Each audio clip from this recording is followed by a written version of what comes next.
They always said family comes first. But I learned that in my family, that only applied to my brother. The day they gave him the mansion and handed me the garage key felt like a slap I didn't see coming. I stood there in the driveway, smiling like a fool, trying to act like it was okay.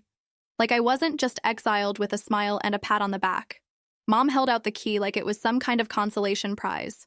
"It still has potential," she said, eyes sparkling in that patronizing way she used when I was a kid, and brought home a drawing she didn't like. Dad didn't say much. He just avoided my eyes, shifting awkwardly by the car, pretending like this was normal. And my brother? He just grinned. That smug grin he always wore when he got what he wanted. Like it was never even a question. I took the key. My hands didn't shake.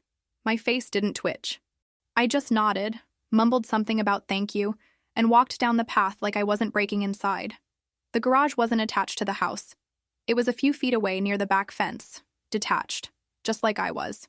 I sat there that night on the cold concrete floor, the echo of my footsteps bouncing off the empty walls. They'd cleaned it out. Not even a chair left. Just me, the smell of oil stains, and that damned key in my hand. I didn't cry. Not because it didn't hurt. It did, deeply, but because crying would have meant I believed I deserved more. And I wasn't sure I did. You see, growing up, it was always about him. Michael, star athlete, perfect grades. Always said the right thing at dinner, even when he was lying through his teeth. I was quieter, bookish. Always trying to please, always second-guessing myself. And they leaned into that. Every family trip was planned around his schedule. Every meal cooked to his preference. Every mistake I made was a reflection of my lack of effort. Every mistake he made was a growth opportunity. And still, I tried. I cleaned the kitchen without being asked. I got my own job at 16 and never asked for help. I stayed out of trouble. I stayed out of sight. Maybe I thought if I was good enough, I'd finally be seen. But no. Even at the will reading, even when it should have been fair, they still found a way to draw the line between us. The garage was mine. The mansion was his. And yet, something about the way the lawyer hesitated when reading Clause 14 stuck with me. It was barely a pause, a flick of the eye toward me, but it planted a seed I couldn't forget. I remembered that moment like a glitch in a perfect performance.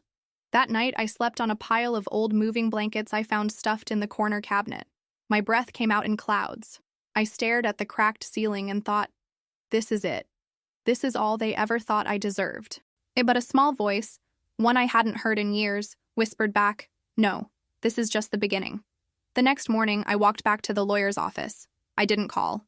I didn't schedule anything. I just showed up, sat down, and asked to see the will again. The secretary gave me a look, but I guess something in my face said not to argue. A few minutes later, Mr. Calloway, Dad's old lawyer, emerged from his office and waved me in.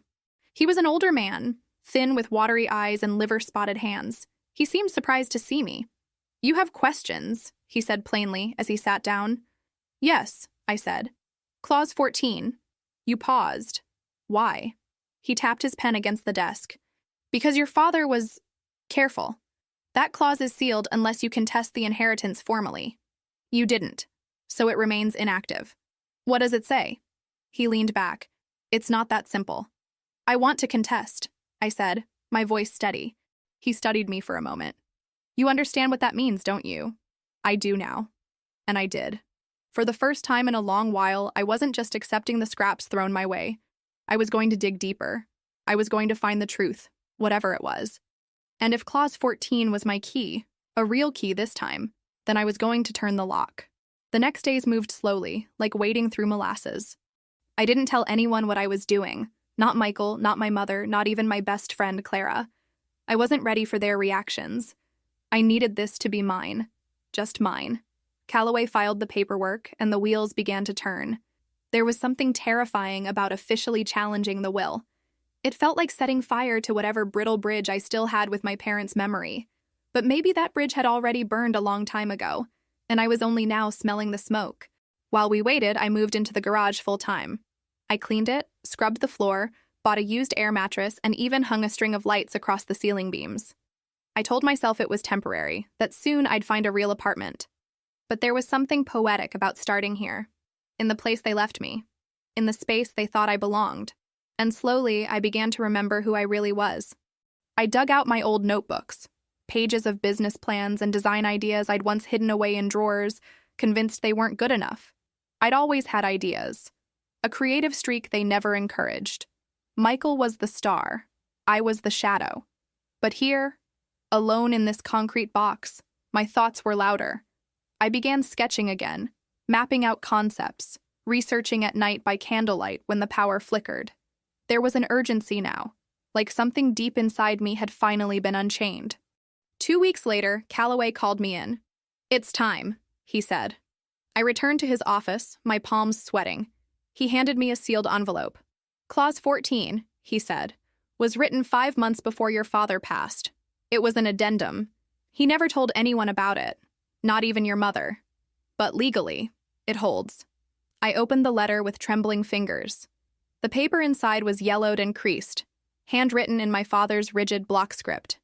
It said, "In the event that either child contests the terms of this will, a full assessment of contribution shall be reviewed. Should it be deemed that one child has consistently acted in support, aid, or self-sacrifice for the family, the estate is to be reconsidered in their favor. Evidence from the past decade shall be used. Integrity shall weigh heavier than title or success." Below that was a second line, dated and notarized. "I entrust the review of this clause to Attorney Martin Calloway, with full authority to act." I stared at the words. My heart thudded against my ribs. My father had left a loophole. A test, almost. And for the first time in my life, I felt seen. Calloway watched me quietly. He was a complicated man, he said. But this clause... It's clear he knew things weren't as black and white as they seemed. "What happens now?" I asked. "I'll begin the review. I'll need statements, documentation, anything that can show your contribution to the family over the last 10 years. That night, I sat down with a notebook and began to write. Every birthday I'd planned for my mother when Michael forgot.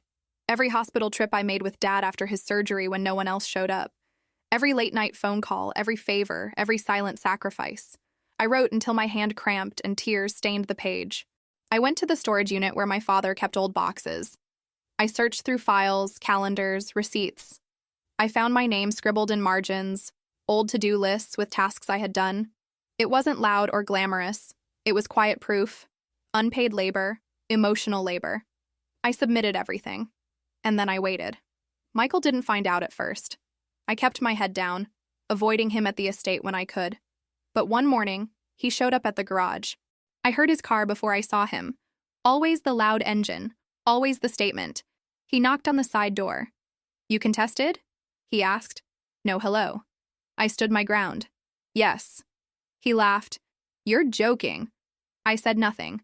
"You think a few errands and pity parties make up for what I've built? I don't need to prove anything to you." He stepped closer. "You always did know how to play the victim." I looked him in the eye. "And you always knew how to pretend you weren't the villain." For a second, something shifted in his face. Then he turned and walked away. A week later, Calloway called again. "We're ready," he said. The meeting was set. The mansion's formal dining room, the same one where we had every Christmas dinner, where I was always seated at the corner, where Michael made the toast and I poured the wine. This time it was different. Michael sat across from me, arms crossed. My mother sat beside him, confused and tense. Calloway stood at the head of the table. "After reviewing the documents," he began, "and in accordance with Clause 14, the estate is to be restructured." Michael scoffed. "You've got to be kidding me." Calloway ignored him. "Effective immediately, the mansion and all assets within shall be transferred to Eleanor. Michael shall retain ownership of the 2 vehicles and personal investments unrelated to the estate." My mother gasped. Michael stood up, knocking his chair over. "This is insane." Calloway didn't flinch. "It's the law." I didn't say anything. I didn't need to. I just sat there, calm and still, like the world had finally turned upright again. And as I looked around that room, at the chandeliers I once polished, the carpet I once vacuumed while Michael barked orders, I knew this wasn't about revenge. It was about being seen, and I had never felt more visible. The mansion felt different when I stepped inside that evening. Not because the furniture had changed or the walls were painted new colors, but because it was mine. For the first time, those hallways didn't echo back judgment. They held silence. A beautiful, overdue silence. I walked slowly, running my fingers along the banister of the grand staircase. I remembered when I was 14, and fell down those very steps while carrying a tray of drinks for one of Michael's graduation parties. My mother had scolded me for being clumsy. Michael had laughed. No one asked if I was hurt. I climbed the stairs now, each step a reclamation of something I'd lost without knowing. At the top, I paused and looked down. The house didn't feel like a prize. It felt like truth finally catching up to time. Clara came by that night with takeout and a bottle of wine. "I can't believe it," she said, sitting on the edge of the kitchen counter. "You actually did it." I nodded, still in disbelief myself. She smiled. "You know what the best part is?" "What?" "You didn't scream. You didn't beg. You just proved them all wrong." I sipped from my glass. I didn't want revenge. I just wanted justice, for once. And now? I exhaled. Now I build. And I meant it. Over the next few weeks, I began to transform the mansion. Not with paint or renovations, but with presence. I opened the windows. I let in light. I donated the expensive things that felt like relics of a lie. Vases that were never touched. Chairs no one sat in. Portraits of people I never met. I replaced them with art from local creators. Books from the library. Plants I nurtured myself. One afternoon, I found an old cedar box in the attic labeled Eleanor. Inside were sketches I had drawn in high school. Notes I wrote to my dad about my dreams. Ideas for a design studio I once wanted to start. He had saved them. He hadn't said anything, but he had saved them. I cried then. Deep, silent sobs that curled in my chest and refused to let go. Not because it changed the past, but because it proved that even in his silence, he had seen me. The clause wasn't just legal. It was emotional. It was his way of saying, "I knew, and I'm sorry." I placed the box on the mantel where everyone could see it. Michael didn't come around much after the verdict. He sent me a message once, a short bitter line about how I'd manipulated Dad. I didn't respond. Some battles are best left alone. But my mother? She showed up 3 weeks later. She rang the bell like a stranger. I opened the door and found her standing on the porch, clutching a handbag like it was armor. "I thought I'd stop by," she said. I stepped aside and let her in. She walked through the foyer slowly, eyes flicking over the changes. "The house looks different." "So do I," I said. She paused in the living room, hands resting on the back of a chair. "I didn't know about the clause," she said. "I figured." She nodded. "He kept things from me, from all of us." There was a long silence. "You were always the quiet one," she said softly. I tilted my head. "That doesn't mean I wasn't watching." She looked at me, really looked. I saw something in her face that I hadn't seen in years. Uncertainty. "I think," she said, "I didn't know how to love you properly. I was so busy chasing Michael's light, I didn't see yours." I swallowed the lump in my throat. "You didn't have to choose." She sat down, folding her hands neatly in her lap. "I don't expect forgiveness." But I needed to say that. I sat across from her. "I don't need an apology," I said. I needed the truth, and that was enough. We talked for an hour. Nothing groundbreaking, no grand confessions, just small steps. A conversation that didn't feel like war. When she left, she hugged me. It was brief, hesitant, but real. And then she was gone. In the weeks that followed, I launched my design studio, right from the old garage. I kept it. Not because I had to, but because it reminded me where I started. I hired local interns. I ran online workshops. I called the business Clause 14. The name became a story in itself. People asked about it. I told them, it's about being written off and writing yourself back in. It caught fire. Interviews. Articles. One day, a woman in a grocery store stopped me. "You're the one from the story," she said. "The garage girl." I laughed. "I guess I am." "You give people like me hope," she said. "My family, they left me out too." I smiled. "Then write yourself back in." And just like that, everything changed. I wasn't the girl in the shadows anymore. I wasn't the afterthought. I was the one who held the pen. There was a time I used to shrink myself to make space for others. I'd fold my thoughts, my needs, my ambitions into tiny corners of silence, believing that was the price of being good. But now I walked taller. Not out of arrogance, but out of finally recognizing the worth I had buried under years of quiet endurance. Clause 14 became more than a business. It became a message. My inbox filled daily with letters from women and men who had been overlooked by their families, underestimated by their partners, or made to feel invisible in their own homes. Some just wrote to say thank you. Others shared stories so painfully similar to mine. It felt like reading my past through different faces. One letter stood out: a high school art teacher from Oregon who had been forced into early retirement after years of being overshadowed by younger male colleagues. She wrote, "Your story reminded me I still have something to build, even if I have to start from the garage." I printed that letter and pinned it above my desk. And yet, as the public narrative grew, the private echoes remained. Michael hadn't reached out again. Our last encounter had left an invisible scar, one I wasn't sure would ever fade. But I no longer needed his recognition to validate my success. That hunger had died the moment I read Dad's letter. Still, part of me wondered if silence was the final word between us. That answer came unexpectedly. It was a Saturday morning. I had just finished a mentoring call with a young designer when I heard a knock at the garage door. Not the mansion entrance, the garage. I found that detail oddly symbolic. I opened it, and there he stood. Michael. No tailored suit this time. Just jeans, a t-shirt, and a face weighed down by something heavier than pride. "Hey," he said. "Hey," I replied, wary but calm. "Can I come in?" I nodded and stepped aside. He looked around the space.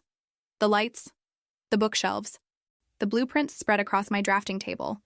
"This looks real," he said. "It is." He scratched the back of his neck. "I've been angry, but not because of the claws." I waited. I was angry because I thought I had it all, and then I realized I'd built everything on nothing real. No roots, no foundation. I said nothing. "You always did the hard work no one saw," he continued. And I got the applause. Still, I remained quiet. He needed to say it fully. "I don't know if you'll ever forgive me," he said, voice faltering. "But I wanted to say I'm sorry, for laughing, for dismissing you, for every time I acted like you didn't matter."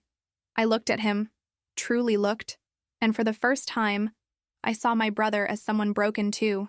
Not the golden child, not the favored one, just a man staring at the ruins of the pedestal he'd been placed on too early. "I don't need you to be sorry," I said finally. "I needed you to be honest, and you are. So thank you." He nodded, a small, almost imperceptible relief in his shoulders. "Do you want to see what I'm building?" I asked. He looked surprised. "You'd show me?" "Yes," I said. "Because this was never about taking something from you. It was about reclaiming something for myself." We spent the next hour going over my projects. He asked questions, real ones, not performative or defensive, and I answered, not to prove anything, just because I could. When he left, he paused at the door. "You know, I think Dad knew exactly what he was doing," he said. "Clause 14 wasn't a trap. It was a mirror. He was right.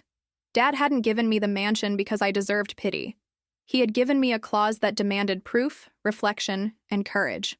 A clause that let me show myself, and the world, who I really was." Later that evening, I stood on the balcony outside the master bedroom. The sky was bruised with shades of purple and gold, the air warm with summer breath. I thought about everything that had happened, about every ignored "I love you," every thankless dinner, every birthday that passed with silence. And I realized I no longer carried them as wounds. They were bricks now, part of the foundation I stood on. Not weight, structure. I pulled out my journal and wrote, "They gave me a garage hoping I'd disappear, but they forgot. Garages are where engines are built, where things start. And I was just getting started." The following weeks unfolded with a kind of clarity I had never known. There was no rush, no panic, just a steady rhythm to my days that made everything feel deliberate. I woke up early, walked barefoot across the hardwood floors of the mansion, made coffee in the sunlit kitchen, and worked late into the night from the garage, which now served as my creative haven. Each corner of the house started to reflect who I really was. I painted the old dining room walls a deep emerald green, replacing the cold formal portraits with framed prints of my own designs. I moved the grand piano, once off limits to me, into the center of the room and taught myself to play at night, slowly, one key at a time. And perhaps the most surprising thing of all, I wasn't lonely, because what I had now wasn't about company, it was about presence, about feeling like I belonged in the life I had built. Clara started coming over more. We'd sit on the balcony and talk about the past like it was someone else's story. Sometimes she'd bring her niece, a sharp little girl named Naomi who asked 1,000 questions and had no filter. One afternoon, Naomi looked up at me and said, "Is this your castle?" I smiled. "Something like that. Did you fight dragons for it?" I laughed. "No, just old ideas." She tilted her head. "Were they mean?" "Not mean," I said. "Just used to being loud. I had to be louder in a different way." Naomi nodded solemnly like she understood more than I expected. Then she ran off to find Clara, leaving me with a strange lump in my throat. It hit me then. This house wasn't just my inheritance. It was a stage, a beacon, a space that could hold not only what I was creating, but who I was becoming. That month, I hosted the first garage gathering, a small event where local creators, artists, and dreamers came to share their ideas. I converted the space with string lights, rugs, folding chairs, and soft jazz echoing in the background. We had poetry readings, pitch sessions, and even a young woman who sang a cappella and made the entire room fall silent. At the end of the night, someone asked, "Where did the idea come from?"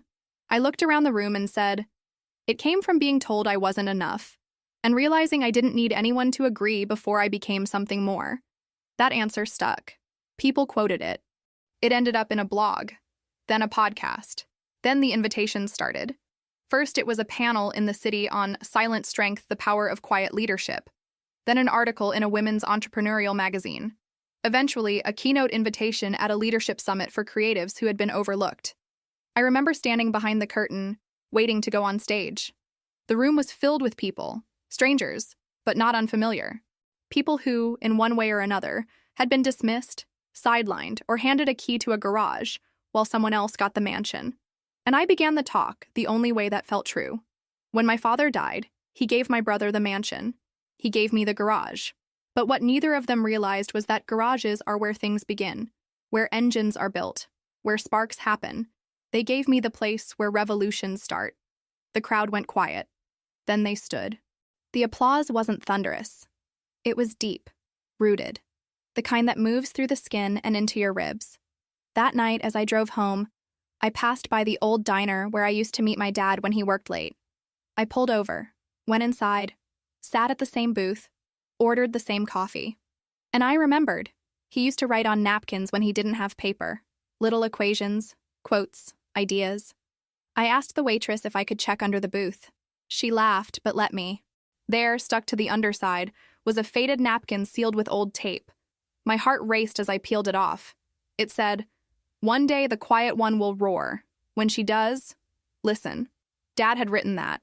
I recognized his script instantly. I held the napkin like it was sacred. He knew. He always knew. Maybe he couldn't say it in life, but he left it for me. In Clause 14, in a garage, under a diner booth. And now, everyone was listening. The next morning, I framed the napkin. It felt almost surreal. This fragile piece of paper, stained and torn, was now the most valuable thing in the mansion. More than the chandelier in the foyer, more than the grand piano or antique rugs. It held my father's recognition, not in money, not in real estate, in words. And that's what I had always wanted. I placed the frame in the garage next to my desk where I could see it every time I sat down to work. A reminder not just of where I came from, but of how far I'd come. The attention around Clause 14 kept growing. I received an email from a university asking me to guest lecture a class on creative entrepreneurship. Another came from a community center in Detroit, inviting me to speak to young women who had been pushed out of the traditional school system. One email, though, made me freeze. Subject line, Inheritance Reform Initiative. It was from a senator's office. Apparently, my story had caught the attention of a policymaker who was working on legislation to address biased inheritance practices and legal loopholes that had historically harmed women, especially those in marginalized communities. They wanted me to testify. At first, I hesitated. This wasn't a garage workshop. This was government. I wasn't sure I was ready. But the truth was, I'd been ready for a long time.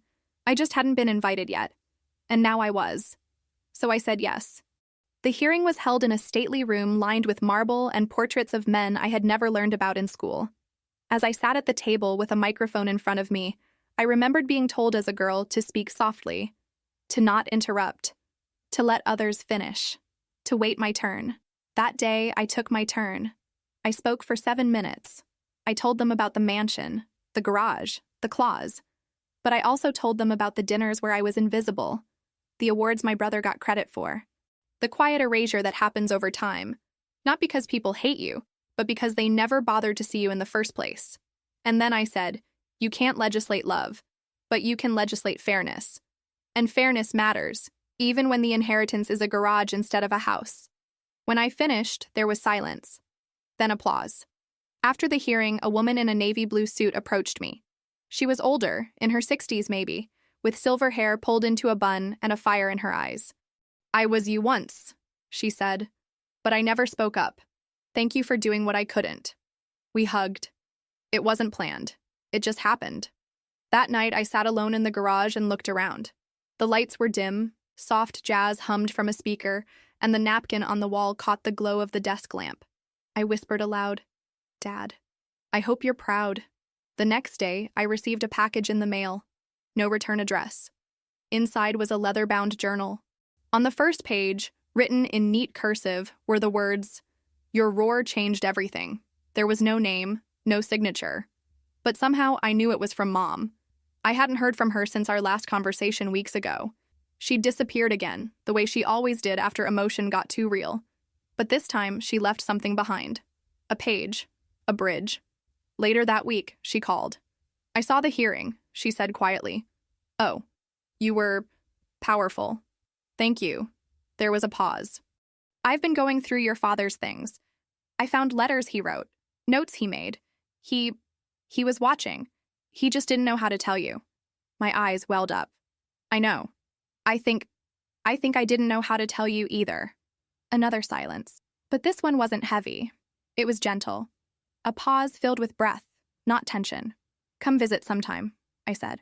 The house isn't the same. I'd like that. After we hung up, I sat with her words and realized something. The mansion wasn't my reward. The garage wasn't my punishment.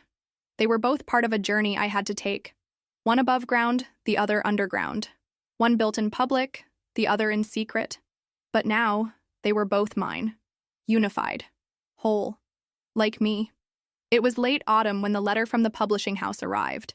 At first, I thought it was junk mail, another generic flyer or business pitch. But as I slid it open and saw the embossed letterhead, my pulse quickened. A well-known publishing firm had read about my speech, then my blog, and then the full story picked up by a national magazine. They weren't just offering to publish my story. They wanted me to write it. In my words. On my terms. I stared at the proposal, the offer, the timeline. This wasn't about fame or proving anything to Michael, or to my mother, or even to Dad. It was about closing the circle, telling my story in a way that no clause or court could alter. I said yes. The book became my next full-time project. Mornings were for writing, afternoons for mentoring, evenings for solitude. I wrote in the garage mostly. I kept the framed napkin close. I lit a candle every day before I began, like a ritual, inviting memory to guide my hand, and the words poured out. The nights when I was 10 and sat silently in the back seat while my parents praised Michael for winning his third trophy. The day I graduated college without anyone from my family in the crowd. The moment I stood in the driveway, holding the key to a garage like it was a tombstone for my worth. But also, the moment I turned on the lights in that empty space and claimed it as my beginning. I called the book Clause 14, What They Left Me and What I Became. When it launched, the response was overwhelming.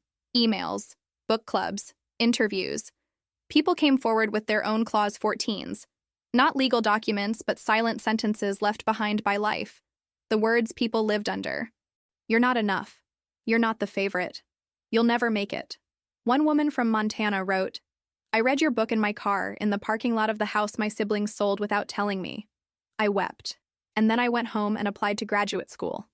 Another said, I showed up at my father's funeral and they told me to wait in the back. But your story made me walk to the front. Stories. Ripples. Changes. It was never about me anymore. It had never been just about me. But some days the past still reached through the cracks. Grief has a way of looping back, like an echo, especially around the holidays. One evening in December, I found myself standing in the old family living room, surrounded by twinkling lights and unfamiliar stillness. No voices, no chaos, just me, a mug of tea, and the quiet hum of the heater. I thought about hosting Christmas. The idea terrified me, but also intrigued me.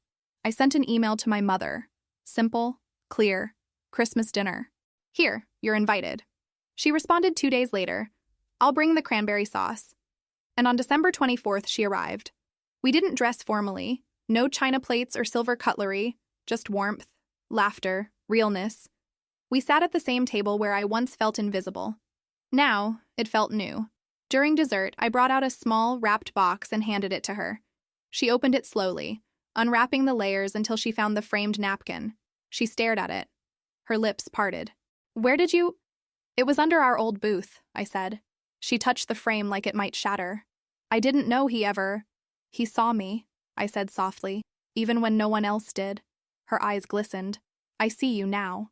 And in that moment, no applause, no claws, no mansion mattered more. It was redemption, not in a courtroom, but across a kitchen table.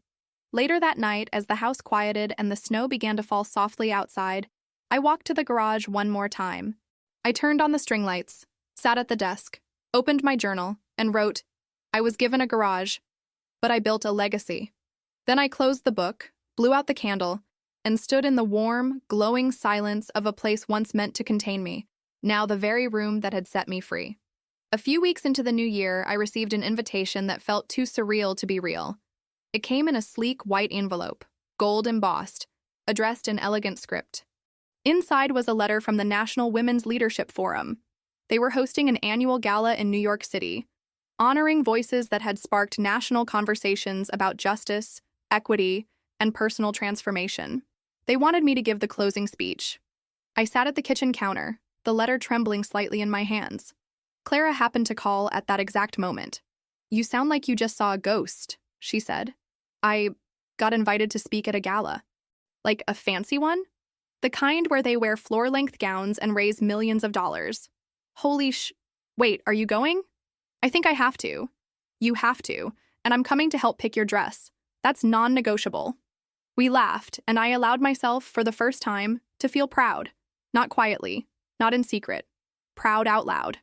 3 weeks later, I stood backstage at the Waldorf Ballroom, the lights low, the crowd buzzing in hushed anticipation. I wore a sleek black gown with a satin belt. Strong, minimal, elegant.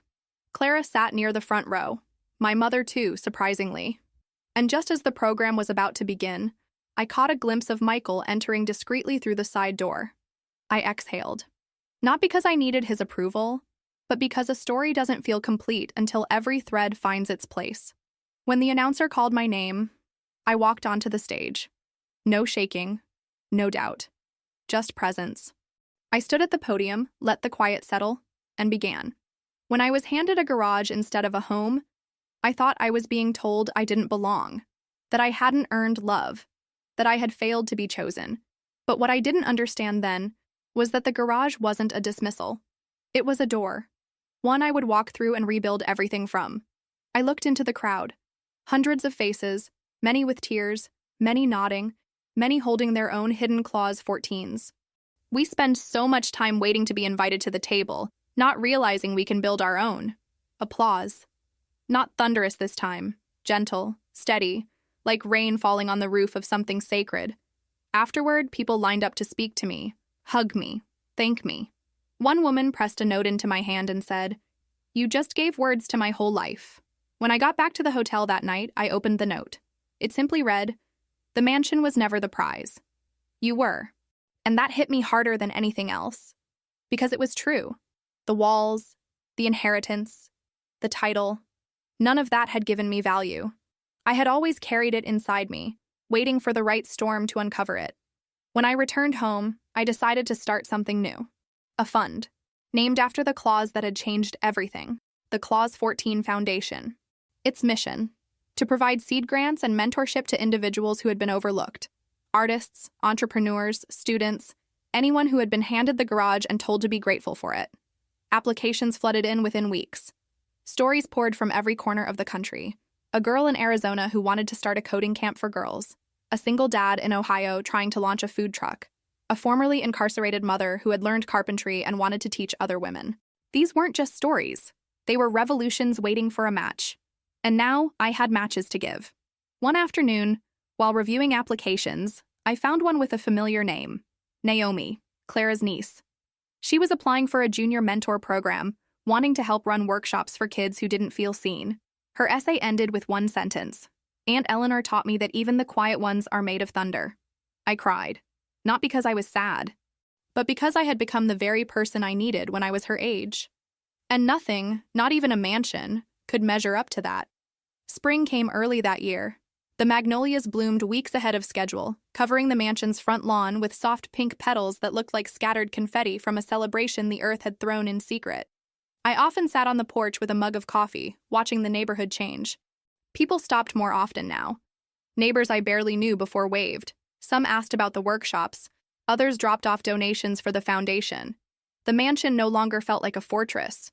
It felt open, alive, earned. One Thursday morning, I received a call from an unknown number. I almost didn't answer, but something in me said, "Pick up." "Hello? Is this Eleanor?" "Yes. This is Jenna Morales from the Resolve Project. We document modern stories of resilience and transformation. We'd love to feature yours in our upcoming documentary series." A documentary. The thought felt wild, too big, almost absurd. But I didn't say no. I listened. I asked questions. And by the end of the call, I said yes. Filming began in May. They followed me through the house, through the garage, to workshops, into meetings with the board of the foundation. I wore no makeup. I asked them not to glamorize the past. I needed this story to be raw. Because pain isn't polished. Neither is rebirth. In one scene, they filmed me reading an excerpt from my book. I read, "They told me the garage was all I'd ever have, so I made it a cathedral. I made it a school. I made it the first stone in the monument I'd build with my bare hands. The garage was never small. Their vision of me was..." The crew went still. Even the camera operator lowered her lens for a second just to breathe. The documentary launched 6 months later on a streaming platform. Within a week, it was trending. The internet exploded with reactions. Clause 14 trended for 3 straight days. People began sharing their own garage moments, hashtagged stories of rejection, of being underestimated, and of the quiet revenge of living well. Interviews followed, speaking tours, panel invitations. A well-known actress even reached out asking to adapt the story into a scripted series. I took the meeting but left it open. I wasn't ready to hand my story over just yet. It was still beating. Meanwhile, the Clause 14 Foundation grew. We launched micro-libraries in underserved communities, hosted an online series for women over 40 launching second careers, partnered with schools for creative resilience programs. One initiative I was particularly proud of, Garage to Grace. It was designed for young people aging out of the foster system. We built tiny studio spaces and donated garages across the country, safe places with internet, mentorship, art supplies, instruments. Not just housing, belonging. I visited every first launch personally.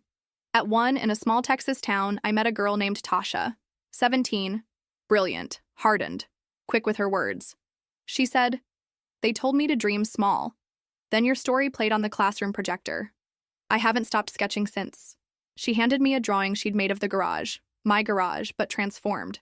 It had wings and stars around it. I framed it the moment I got home. People often asked what the turning point really was. Was it the clause, the courtroom, the gala, the book? But they missed the truth. The real turning point wasn't a moment. It was a choice. The choice to no longer wait. The choice to walk into the garage, close the door, and begin. Even when no one was watching. Especially then. One quiet morning, nearly 2 years after Clause 14 changed everything, I stood outside with a shovel in hand and planted a tree near the old garage. A red maple. I named it Beginning. Because endings don't build legacies. Beginnings do. The day I planted the tree, the air smelled like something new. Not flowers, not rain, but change. The kind that seeps into your bones without asking. The kind that tells you you're not the same person who once cried alone on a concrete floor. As I stood there, patting down the soil around the young roots, I heard the gate creak open behind me. I turned, half expecting a delivery or one of the volunteers from the foundation. But it was Michael. He stood awkwardly, hands in his pockets, his eyes flicking from the tree to me. "Maple?" he asked. "Yeah," I said. "It'll be massive one day." He nodded. "Seems fitting." He stepped closer, but not too close. There was still space between us, a respectful distance we'd both earned. "I saw the documentary," he said. "Twice. That caught me off guard." He continued. "There were parts I didn't remember, and parts I remembered too well." I said nothing, letting him carry the weight. "I've been working on myself, therapy, coaching. I'm trying to understand the ways I benefited from silence and how I helped keep it that way." That was the closest thing to an apology I think I'd ever get. But it didn't feel incomplete. It felt real, quiet, and most of all, earned. "I'm glad," I said. He looked around. "This place? It doesn't feel like the house we grew up in." "Because it isn't," I said. "It's mine now. I built it into something else. I can see that." He kicked at the dirt near the tree and then looked up. "I was wondering if we could do something." "What?" "Host a dinner. Here. Not for family, for the kids in the program, the ones who got their own garages." I studied his face. He wasn't asking for credit. He was asking to show up. For once. I nodded. "Yeah, let's do it." The dinner happened 3 weeks later. We called it the First Spark. We invited 30 teens and young adults from around the country. Some had flown on planes for the first time. Some had never eaten at a table with more than 2 people. Some carried notebooks full of ideas they hadn't shown anyone until that night. We cleared the backyard, strung lights from the trees, set up tables with mismatched chairs, and lit fire pits around the edges. It wasn't perfect. That was the point. It was human. Michael helped grill burgers. Clara made pitchers of lemonade. My mother baked her famous cinnamon rolls without being asked. And when the night settled and the stars came out, I stood up with a mic in hand. "I was given a garage," I began, "and told to be grateful. But I wasn't grateful. I was hurt, forgotten. But what they didn't realize was that garages aren't just storage spaces. They're where engines live, where inventions are born, where revolutions begin." The crowd was still. "And every single one of you here, you are an engine, a spark, a beginning." Someone clapped, then another, then everyone. The sound rolled across the lawn like thunder after a long, dry silence. Afterward, one boy came up to me, 16, all sharp elbows and nervous energy. He said, "My dad told me I'd never be more than a mechanic, that I wasn't smart enough for college." "And what do you believe?" I asked. He looked at the string lights, at the red maple tree. "I believe garages are where the smart ones start." I smiled. "That's exactly right." As the guests trickled out, full of food and hope, I stood at the back porch, watching them disappear into the night. Michael stood beside me, not saying anything, just looking out with me. "You did it," he said. "No," I replied. "We did something tonight, but I started it." He smiled. Not the old smug smile, a real one. "Thanks for letting me be part of it." I looked at him. Really looked. "You're earning your seat," I said. "That matters." The porch light flickered above us. The tree swayed in the breeze. Somewhere in the distance, I heard a car start. But here, in this house that was no longer theirs, no longer his, just mine, there was peace. Not because everything was fixed, but because I had found something better than approval. I had found agency. And once you find that, you never give it away again. Summer arrived with a kind of warmth that didn't just touch the skin, it reached the soul. The mansion was in full bloom, not just in the garden, but in energy. People came and went with purpose. Interns rotated through the garage-turned-studio. The upstairs guest rooms often housed young creators from out of town who were part of the mentorship program. The house had stopped being a symbol of inequality and turned into a home for transformation. One afternoon, I received a letter in the mail. Not an email, a letter. The envelope was thick and cream-colored with a crimson seal on the back. It was from my father's oldest friend, a man named Richard Ellison, someone I hadn't seen since I was a child. Inside was a note, written in sharp, elegant handwriting. "Eleanor, your father once told me that if he failed to say what needed to be said, he hoped time and courage would reveal it for him. I believe you've done that. I think he'd want you to have this." Enclosed was a small velvet pouch. Inside it, a brass key. No label. No explanation. I stared at it for minutes, the weight of its mystery sinking into me. I called Mr. Calloway. He answered after 2 rings. "Eleanor, I heard about the gala. You've made quite the impression." "I got a key," I said, skipping pleasantries. Silence. "Describe it." I did. "I was wondering if that would ever surface," he said. "Your father purchased a small cabin years ago. No one knew about it. secluded, on the lake, in his name only. It was left out of the official will. Why? He told me, some spaces are for healing, not for legacy. I was instructed to say nothing unless you found the key. The next day, I drove 3 hours north, past highways and fields, until the road turned to gravel, and trees swallowed the sun. At the end of a narrow path was the cabin. Small, weathered, beautiful. It sat just above the edge of a still, glassy lake. I unlocked the door. Inside, dust motes danced in shafts of light cutting through the blinds. There was a single armchair, a bookshelf filled with poetry, and a table with a worn leather journal resting on it. The first page read, "If you're reading this, you found your way. To this key, to this place, to yourself."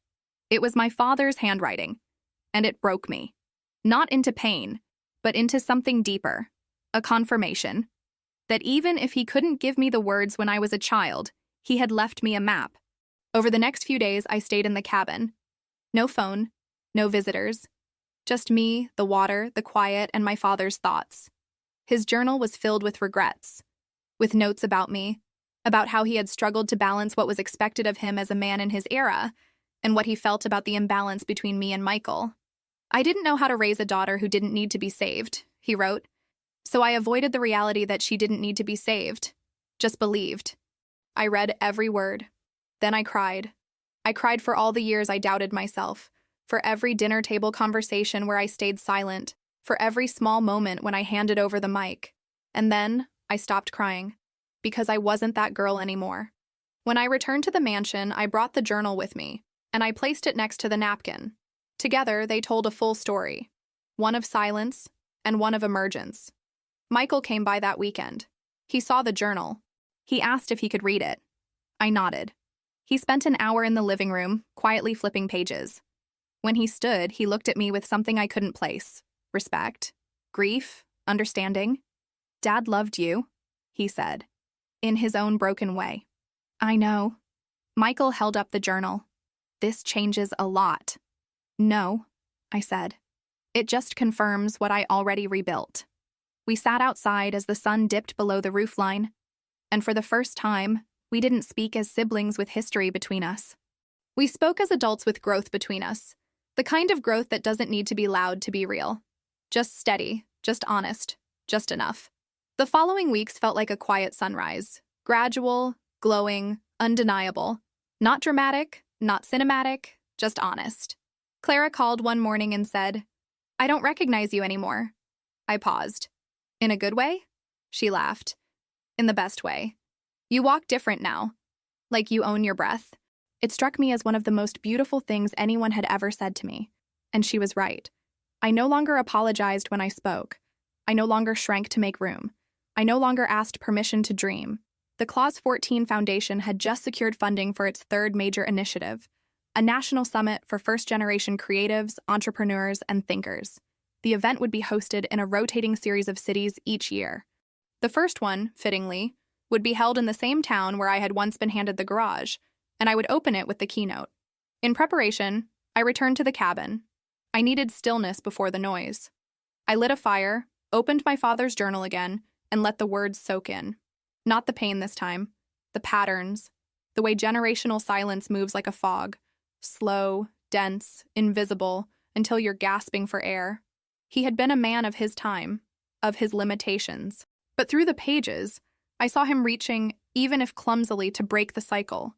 He hadn't succeeded fully in life, but in death, through Clause 14, he had left a door, and I had walked through it. The next day, I returned home and started writing my speech. It wasn't polished. It wasn't rehearsed. It was real. The summit took place in the city's old opera house. The place had once closed its doors for renovations and never reopened. The foundation brought it back to life for this single event, filled it with light, voices, and people who had never been invited to take up space. I stood on the center stage, the spotlight soft but steady, and looked out into a sea of eyes that reflected stories just like mine. And I said, "When I was 24, my parents handed my brother a mansion and told me, 'You can keep the garage.' I smiled. I nodded. I said thank you. Then I walked into that cold, empty space and began to build. Not just something new, but someone new. I took a breath. Because value isn't declared. it's discovered.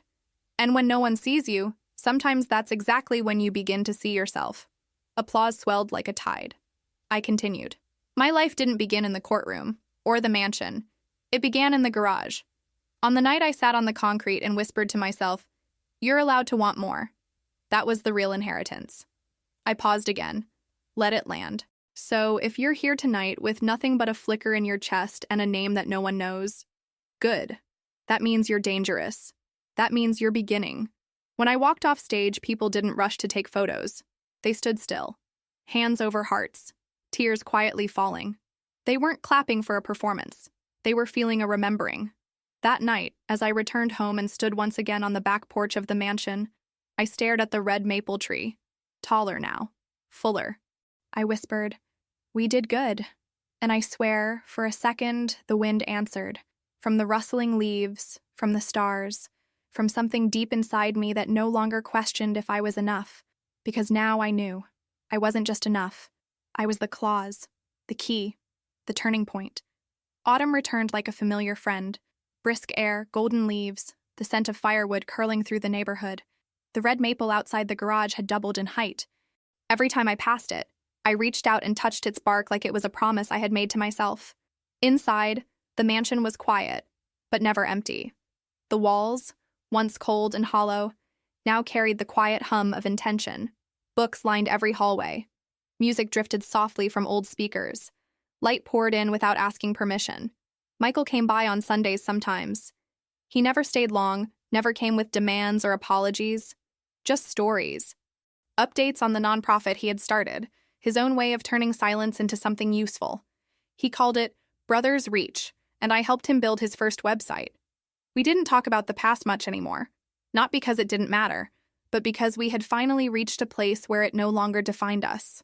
One afternoon, he asked if he could show Naomi, the sharp, curious niece who once called this place a castle, around the garage. He said, "She wants to be an engineer." She asked if the girl who built an empire from a garage could give her a tour. So I did. We walked the space slowly. I showed her the desk where I wrote my book, the corner where the framed napkin lived, the wall where all the letters from scholarship recipients hung like an honor roll made of resilience. Naomi stopped at one letter, written in green crayon. "Did a kid write this?" she asked. I nodded. He was 12, said his parents didn't believe in dreams. So he wrote to mine instead. Naomi ran her fingers along the edges of the frame. "Did your parents believe in you?" I paused. My dad did, quietly. My mom, eventually. But for a long time, I had to believe for all of us. She looked at me, eyes wide. "That sounds really hard." "It was," I said, "but it was also worth it." She nodded, then took out a small notebook from her backpack and scribbled something down. "What are you writing?" I asked. She grinned. "My own clause." I smiled. "Can I read it?" She handed it to me. It said, "If no one else believes in me, I will, and that's enough to begin." I stared at the words for a moment, then hugged her without a word. The next morning, I added her note to the wall. Later that week, I received a message from the city. They wanted to honor the Clause 14 Foundation with a commemorative plaque on the property. Not for me. For the garage. For what it had become. At first, I hesitated. Recognition wasn't why I had done any of this.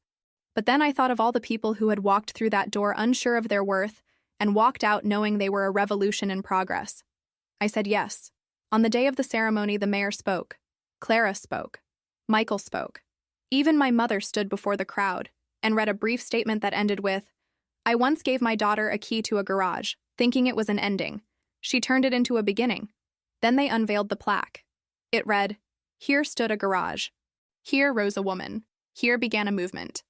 That night, the house was full again, but not with family drama, with celebration, with music, with voices, with life.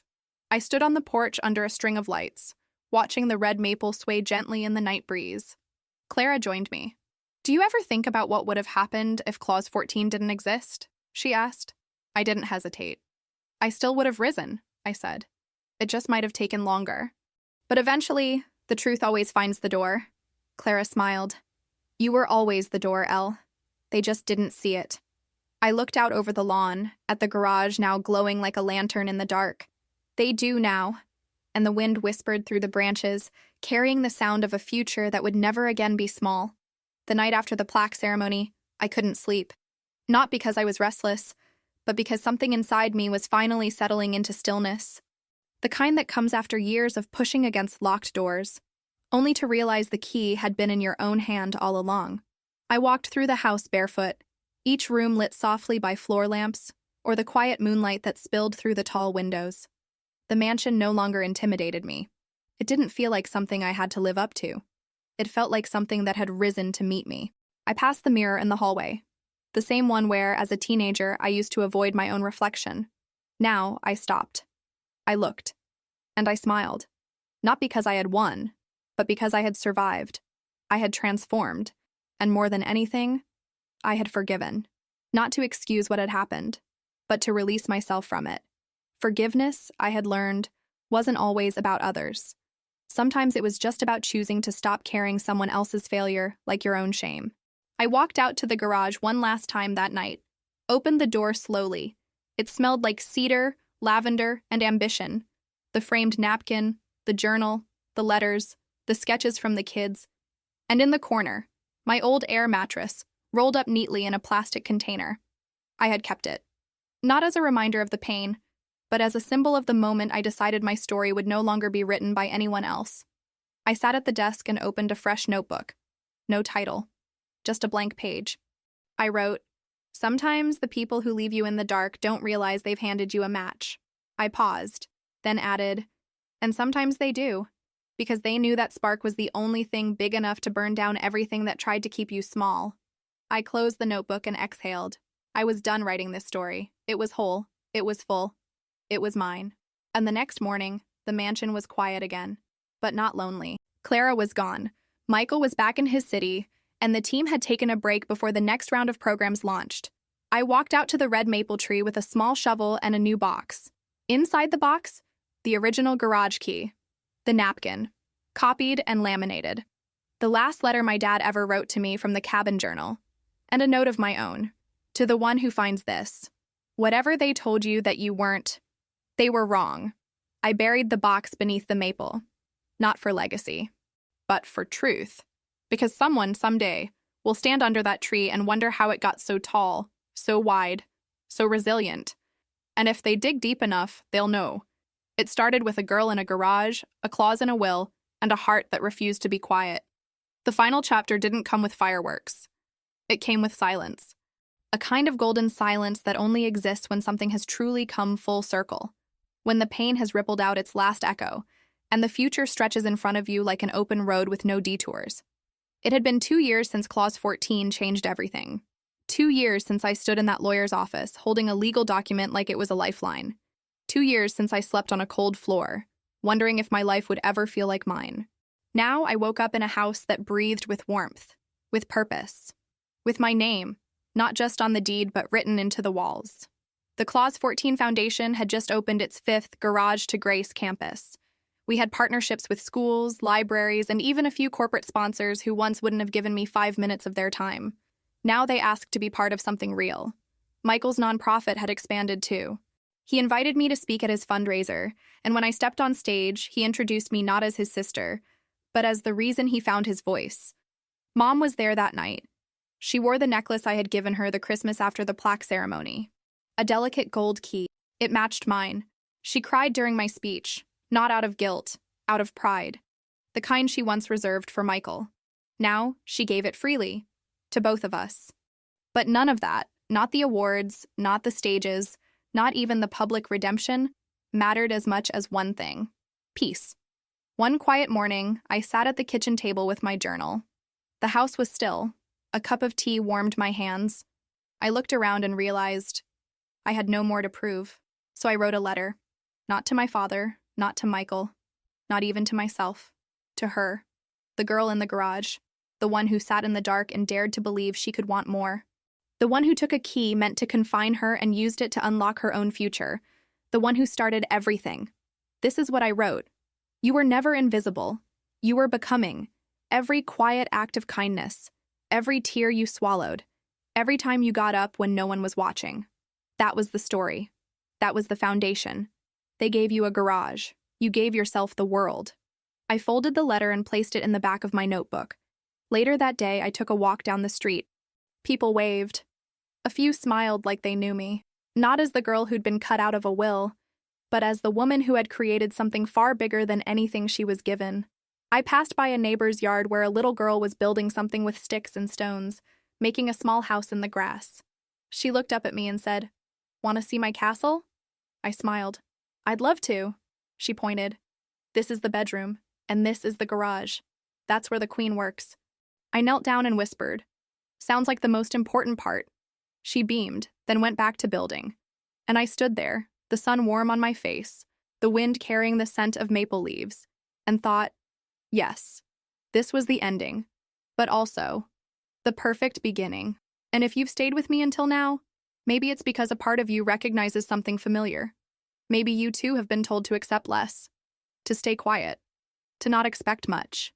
Maybe you've been handed the garage while someone else walked away with the mansion. But let me tell you this, you are not what they gave you. You are what you decide to build from it. They can write you out of the will. They can underestimate your voice. They can close the doors. But what they can't do is stop you from walking through your own. Maybe today is the day you stop waiting for recognition and start writing your clause 14. Maybe today is the day you realize that every rejection was redirection, that the garage is not your ending. It's the birthplace of your rise. And when they come back years later asking how you did it, when they look around at the empire you built with your own 2 hands, you'll smile and say, "You gave me the garage, but you forgot. Garages are where engines begin." So if this story moved you, if it reminded you of your worth, if it lit even the smallest spark in your chest, then don't let it die.